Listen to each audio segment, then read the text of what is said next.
আদিশ্রীকে সবেমাত্র স্নান করিয়ে নিয়ে ঘরে আসলাম। সেই একদম ছোটবেলার রুটিন 12টা থেকে 12:30টার মধ্যেই ওকে আমি স্নান করিয়ে দিই। এখন যে পরিমাণে গরম, আদিশ্রী 12টা বাজার আগেই স্নান করতে চলে যায়। যাই হোক, এদিকে মেয়েকে স্নান করিয়ে নিয়ে ঘরে আসলাম। এখন ওকে আমি একটু রেডি করিয়ে দেব। 5-6 দিন হয়েছে আমার শরীরটা তেমন একটা ভালো যাচ্ছে না। তারপর আমি গাইনোকোলজিস্ট দেখিয়েছি। এখন মোটামুটি একটু ভালো আছি। মানুষের সমস্যার একদমই শেষ নেই।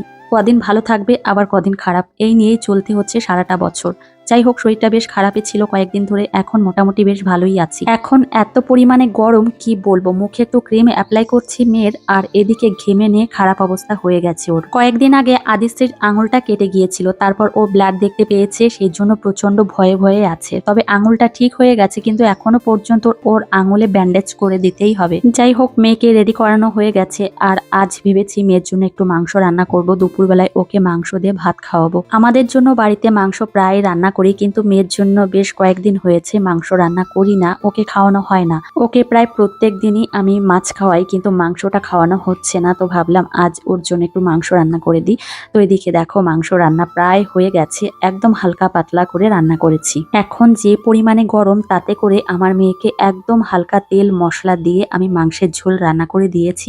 এদিকে ওর খাবারটাও রেডি করে নিয়েছি, এখন ওকে খাইয়ে দেব। গতকালকে মেয়েকে নিয়ে বাজারে গিয়েছিলাম, ওর জন্য দুজোড়া জুতো নিয়ে এসেছি, স্কুলের জুতো নিয়ে এসেছি, সেই সঙ্গে বাড়ি পড়ার। তো আদিশ্রী এগুলো পেয়ে প্রচন্ড পরিমাণে খুশি।